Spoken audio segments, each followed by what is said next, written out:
आज हम पढ़ रहे हैं गद्य का चैप्टर है स्त्री शिक्षा के कुतर्कों का खंडन और ये लिखा है महावीर प्रसाद द्विवेदी ने। इनका जन्म हुआ था 1864 ईस्वी में और मृत्यु हुई थी 1938 ईस्वी में। जैसा कि पाठ का नाम है स्त्री शिक्षा के कुतर्कों का खंडन। जो लोग स्त्री शिक्षा के विरोधी हैं, स्त्री शिक्षा का विरोध करते हैं, उन विरोधों का खंडन किया है महावीर प्रसाद द्विवेदी ने। कुछ लोगों का ये मानना है कि स्त्रियों को नहीं पढ़ाना चाहिए, तो इसका जवाब महावीर प्रसाद द्विवेदी ने तर्कों के माध्यम से दिया है इस चैप्टर में। सबसे पहले हम पढ़ते हैं लेखक परिचय। इनका जीवन परिचय देखिए। महावीर प्रसाद द्विवेदी का जन्म उत्तर प्रदेश के रायबरेली जिले के दौलतपुर गांव में हुआ। 1864 ईस्वी में हुआ था। उत्तर प्रदेश राज्य का जिला है रायबरेली, उसके गांव दौलतपुर में हुआ था। इनके पिताजी का नाम पंडित राम सहाय दुबे, जो कान्य कुछ ब्राह्मण थे। पारिवारिक आर्थिक स्थिति अच्छी न होने के कारण स्कूली शिक्षा पूर्ण कर इन्होंने रेलवे में नौकरी कर ली। इनकी जो स्थिति थी, पारिवारिक स्थिति, वो अच्छी नहीं थी। इस वजह से इन्होंने स्कूली शिक्षा प्राप्त करने के बाद रेलवे में नौकरी करनी पड़ी। लेकिन स्वाभिमानी स्वभाव के धनी द्विवेदी जी ने कुछ समय पश्चात रेलवे से इस्तीफा दे दिया। यहाँ पर ये लाइन आई है कि स्वाभिमानी धनी के इनका स्वभाव था, स्वाभिमानी थे, इस वजह से इन्होंने रेलवे की नौकरी से इस्तीफा दे दिया। क्यों दिया? क्योंकि उस समय 1938 में मृत्यु हो गई थी और 1864 में इनका जन्म हुआ था। तो इस बीच हमें आज़ादी नहीं मिली थी, हम अंग्रेज़ों के गुलाम थे। तो जब इन्होंने रेलवे में नौकरी की तो वो रेलवे का पूरा इंचार्ज अंग्रेज़ों के अधीन था। तो अंग्रेज़ों के नीचे, अंग्रेज़ों के यहाँ ये नौकरी करना पसंद नहीं करते। अपने स्वाभिमान की वजह से इन्होंने अंग्रेज़ी की नौकरी अर्थात रेलवे की नौकरी से इस्तीफा ले लिया।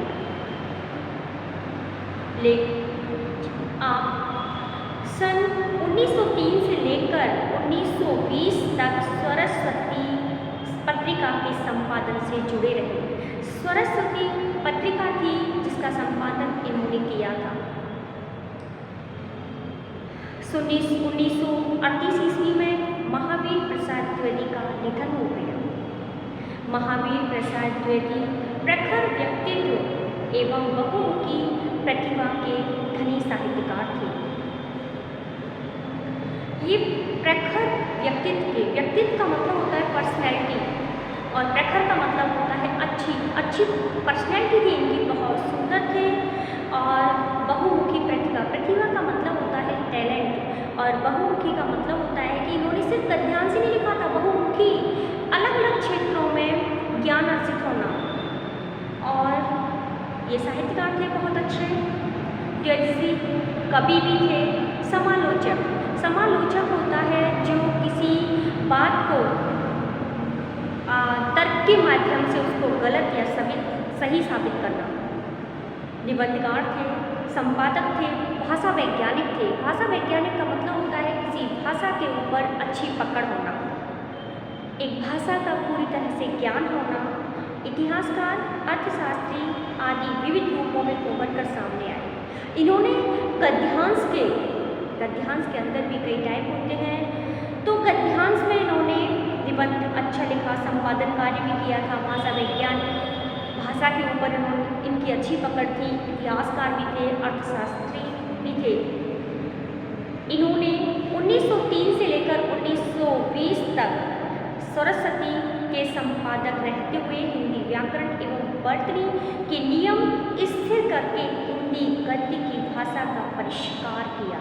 परिष्कार का मतलब होता है शुद्ध करना। जैसा कि बताया कि इन्होंने संपादन किया था सरस्वती पत्रिका का, तो उस समय 2003 से लेके और 2020 तक ये सरस्वती पत्रिका के संपादक रहे हैं। तो इस समय इन्होंने क्या किया था? संपादक होता है जो पत्रिका निकलती है, जो समाचार पत्र निकलता है, उस समाचार पत्र को छपने से पहले उसमें क्या त्रुटियां हैं, क्या ऐड करना है, यानी फाइनल डिसीजन संपादक का होता है। तो संपादक रहते समय इन्होंने जो हिंदी भाषा है, हिंदी भाषा को शुद्ध किया था और उन नियमों को बनाया था। हिंदी भाषा के जो हिंदी ग्रामर के जो नियम हैं, व्याकरण के जो नियम हैं, उन नियमों को इन्होंने बनाया। और उस समय रहते हुए संपादक जब ये संपादन का कार्य किया था, तो उस संपादन कार्य में इन्होंने हिंदी के व्याकरण के नियम बनाए और हिंदी को शुद्ध किया। द्विवेदी जी ने अपने समकालीन कवियों, समकालीन का मतलब होता है अपने साथ जो कवि थे, साथी कवियों और लेखकों का साहित्य रचना में मार्गदर्शन किया था। जिन कवियों और लेखकों को प्रॉब्लम होती थी व्याकरण में, तो उनका इन्होंने मार्गदर्शन किया था, उनकी इन्होंने हेल्प की थी। इसी कारण आधुनिक हिंदी साहित्य की द्वितीय उत्थान का मतलब होता है सुधार कार्य, यानी हिंदी में जिन जिन कमियों को सुधारा था, इसी समय इन्होंने क्या किया था? हिंदी साहित्य के अंदर कमियों को सुधारा था और व्याकरण के नियमों को ऐड किया था। इस वजह से इस समय को सुधार काल भी कहा जाता है और महावीर प्रसाद द्विवेदी के नाम पर द्विवेदी युग भी कहा जाता है। इस काल को द्विवेदी युग इसलिए कहा जाता है क्योंकि महावीर प्रसाद द्विवेदी ने ही हिंदी की व्याकरण को सुधारा था, उसकी वर्तनी, उसकी त्रुटियों को सुधारा था। इस वजह से इस काल को द्विवेदी युग भी कहा जाता है।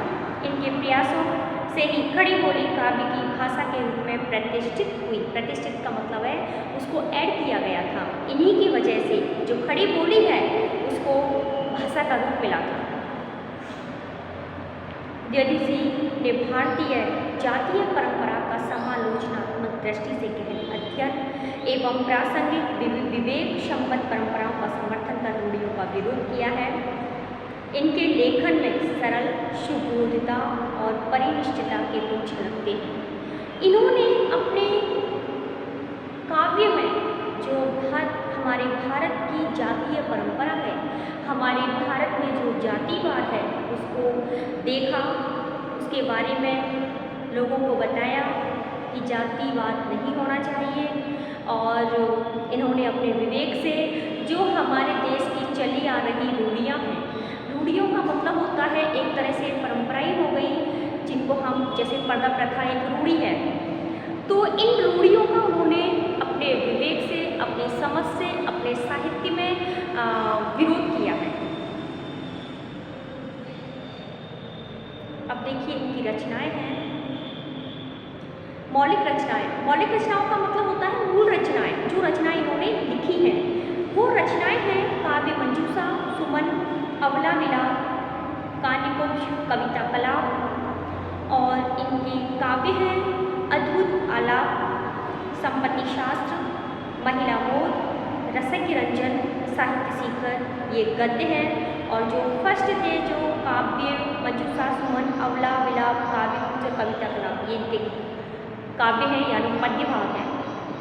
अनुदित रचनाएं, अनुदित रचनाओं का मतलब होता है किसी और की लिखी हुई रचना को दूसरी भाषा में बदलना, ट्रांसलेट करना, वो अनुदित रचनाएं कहलाती हैं। उनमें है विनय विनोद, स्नेहमाला, ऋतु तरंगिणी, ये पद्य हैं।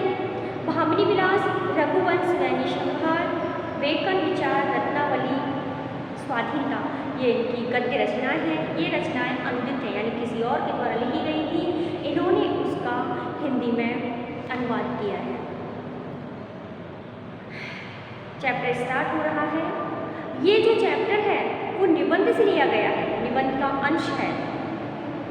प्रस्तुत निबंध द्विवेदी जी के महिला बोध शीर्षक निबंध संग्रह से लिया गया है। इनका निबंध संग्रह है महिला मूल, उस निबंध संग्रह से लिया गया है और यह निबंध प्रथम बार सितंबर 1914 को सरस्वती पत्रिका में पढ़े लिखों का पांडित्य नामक शीर्षक से प्रकाशित हुआ।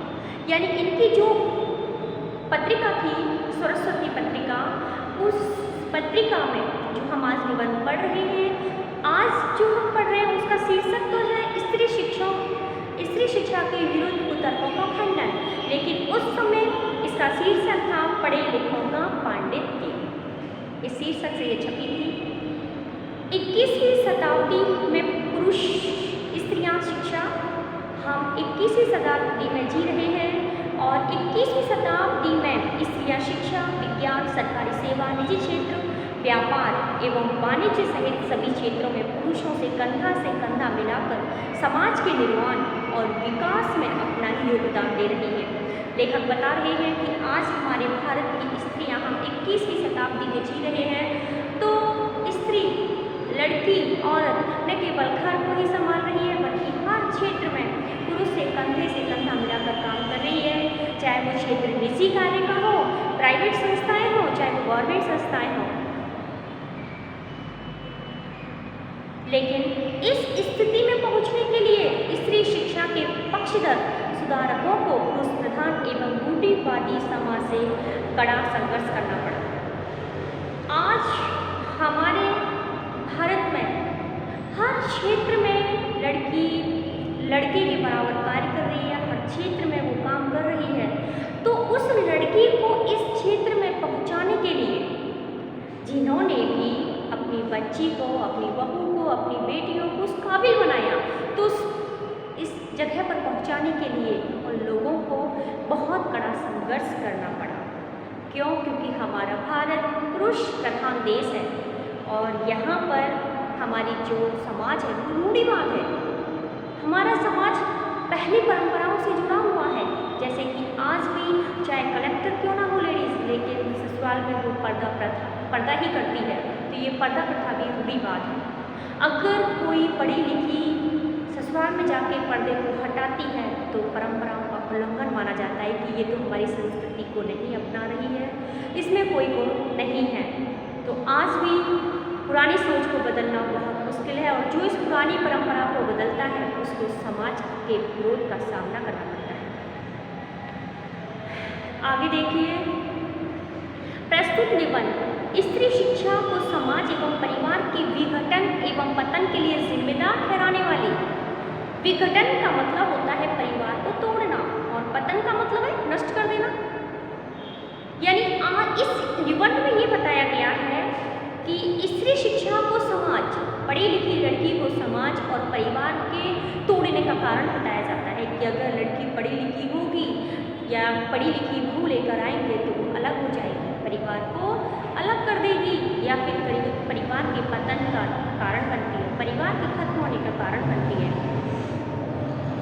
के लिए जिम्मेदार ठहराने वाली दकियानूसी सोच को एकाकी तर्कों के द्वारा सिरे से खारिज करता है।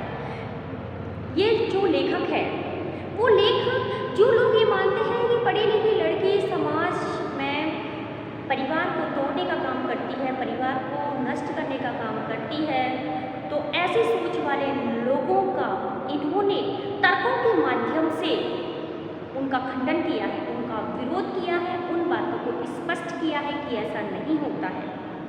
दकियानूसी सोच, बेकार सोच वाले, छोटी सोच वाले लोगों का, जो ऐसा तो छोटी सोच वाले लोग ही सोचते हैं कि पढ़ी लिखी नारी समाज के विघटन तोड़ने का कारण बनती है। तो ऐसे लोगों की सोच को महावीर प्रसाद द्विवेदी ने उदाहरणों के द्वारा, तर्कों के द्वारा खारिज किया है, उनकी सोच को गलत ठहराया है कि ऐसा नहीं होता है।